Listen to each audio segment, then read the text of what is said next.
Somewhere along the way, you looked around and realized there's no one to call. Not for the big stuff. Anyone can find someone for a crisis. For the small stuff, the random Tuesday when you saw something funny and wanted to share it, the weekend that stretched out with nothing and no one to fill it. You scroll through your contacts and feel the distance in every name. People you used to know, people who drifted, people you're not sure you could text without it feeling strange. And then comes the question you don't say out loud: is something wrong with me? Here's what nobody explains. Having no friends doesn't always mean you're unlikable or broken. Sometimes it means your brain adapted, either in a healthy way that suits how you're wired, or in a protective way that's quietly shrinking your life without you noticing. The difference matters more than you'd think, because each path needs a completely different response. Use the wrong fix and you'll feel worse, not better. This video breaks down the 3 paths that lead to having no close friends. Solitude by preference, where your inner world genuinely feels like enough. Life drift, where work, moves, and busyness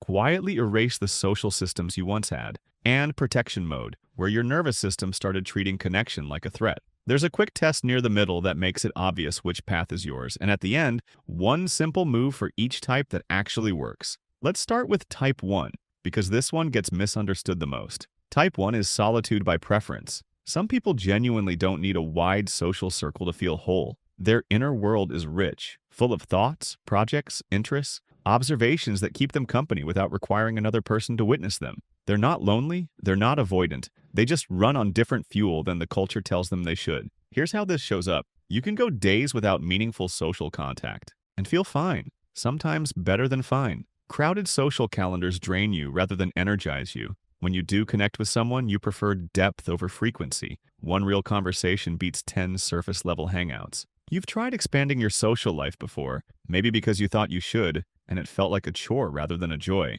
What's actually happening underneath? Your nervous system has a lower threshold for social stimulation. Where extroverts need external input to feel regulated, you regulate through solitude. This isn't damage, it's wiring. Research on solitude shows that chosen aloneness correlates with creativity, self-awareness, and emotional stability. The key word is chosen. When solitude is a preference rather than a prison, it can be deeply healthy. But here's the risk nobody mentions. Preference can quietly slide into avoidance without you noticing. The line between "I enjoy being alone" and "I'm scared to need anyone" is blurry, and sometimes people cross it so gradually they don't realize the shift. If your solitude started as peace but now feels more like hiding, that's worth examining. Preference is freedom. Avoidance is a cage that looks like freedom from the inside. If this is your type, you don't need to overhaul your social life. What helps is having 1 or 2 low-maintenance anchors, people you connect with regularly enough that the muscle doesn't atrophy. Maybe it's a weekly class where the same faces show up. Maybe it's one friend you text without needing a reason. The goal isn't to become social, it's to keep the door open so connection remains possible when you want it. Type 2 is life drift. This is the most common path and also the most invisible because it happens so gradually you don't notice until you're already isolated. Here's the pattern. You used to have friends. Maybe in college, at an old job in a city you moved away from. The connections were real. Then life shifted. You got busy with work, a relationship, family obligations. You moved. Your schedule changed. There was no dramatic ending, no falling out. People just faded. The texts got less frequent, then stopped. The plans kept getting pushed until no one bothered suggesting them anymore. One day you realized the friendships you thought you had were actually just memories of friendships. The people are still out there, but the connection is gone. What's actually happening? Friendships require what researchers call repeated, unplanned interaction, running into the same people regularly in shared spaces. College dorms had this. Office jobs used to have this. But modern life, especially post-pandemic, has stripped away most of these third places.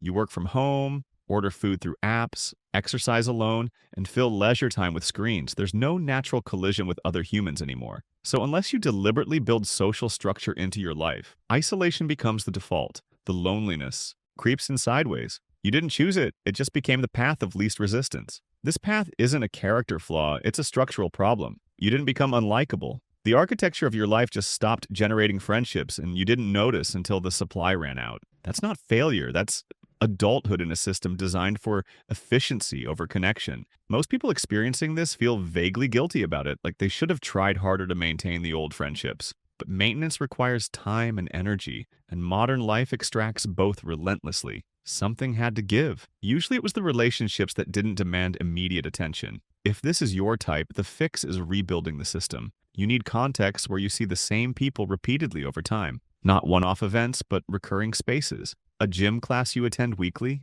a hobby group that meets on a schedule, a co-working space or regular coffee shop where you become a familiar face. Friendships emerge from proximity and repetition. Create the conditions and the connections follow. Before type 3, let's make this concrete. Quick test. 3 questions. First, do you genuinely like being alone most days? Does solitude feel nourishing rather than empty? If yes, that points to type 1. Second, did your friendships fade because life got packed? Moves, job changes, schedule shifts, rather than any conscious decision? If yes, that's type 2. Third, do you avoid social situations because they feel heavy, risky, or exhausting in a way that goes beyond introversion? Does the idea of making new friends trigger something closer to dread than excitement? If yes, that's type 3. Whichever resonated most reveals the path you're on. And type 3 needs the most care because this one can quietly intensify over time. Type 3 is protection mode. At some point, your nervous system decided that people weren't safe. Maybe you were rejected badly. Maybe a friendship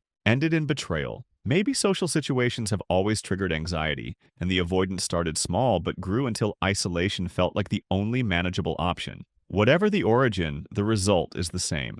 Connection now feels like a threat rather than a need. Here's how this shows up. You want friends in theory, but the actual process of making them feels overwhelming. You cancel plans at the last minute, relieved when you don't have to go. You rehearse conversations in your head and still feel like you said the wrong thing. You assume people don't like you, interpret neutral signals as rejection, and withdraw before anyone can confirm your fears. Being alone hurts, but being around people hurts differently. And at least alone, the pain is predictable. What's actually happening? Your brain learned that social situations carry risk, so it generates resistance to protect you. The problem is, avoidance reinforces the fear. Every time you cancel, every time you choose. Isolation over discomfort. Your nervous system takes it as confirmation that the threat was real. The anxiety doesn't fade with avoidance. It grows. Meanwhile, the loneliness compounds. Studies show that chronic isolation affects the brain similarly to chronic stress, increasing vigilance, negative bias, and emotional reactivity. The protection becomes the wound.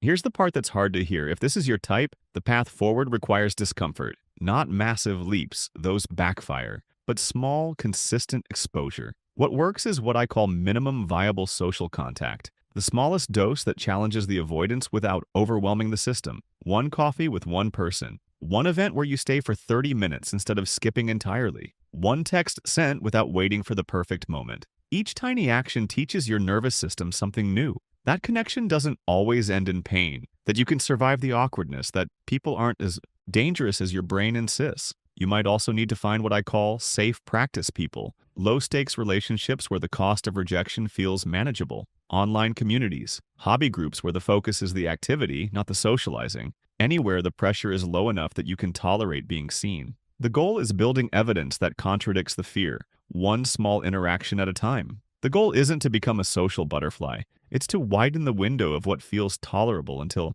isolation stops being the only option that feels safe. That takes time and patience with yourself. It means being willing to feel uncomfortable in service of something your brain doesn't believe you deserve yet. Here's what all 3 types need to understand. Loneliness isn't about the number of people around you. It's about the gap between the connection you have and the connection you need. You can feel lonely in a crowd if no one really knows you. You can feel content alone if solitude is genuinely what you prefer. The question isn't how many friends you have. It's whether your current social reality matches what your nervous system actually needs to feel okay. If you're type 1, honor your wiring while keeping the door cracked open. If you're type 2, stop waiting for friendships to happen and start engineering the conditions that create them. If you're type 3, know that the fear is lying to you, and the only way to prove it wrong is through small, repeated contact with people who feel safe enough to practice with. None of this happens overnight. But it also doesn't require a personality transplant. It just requires honesty about which path you're on, so you can stop applying fixes that were never designed for your situation.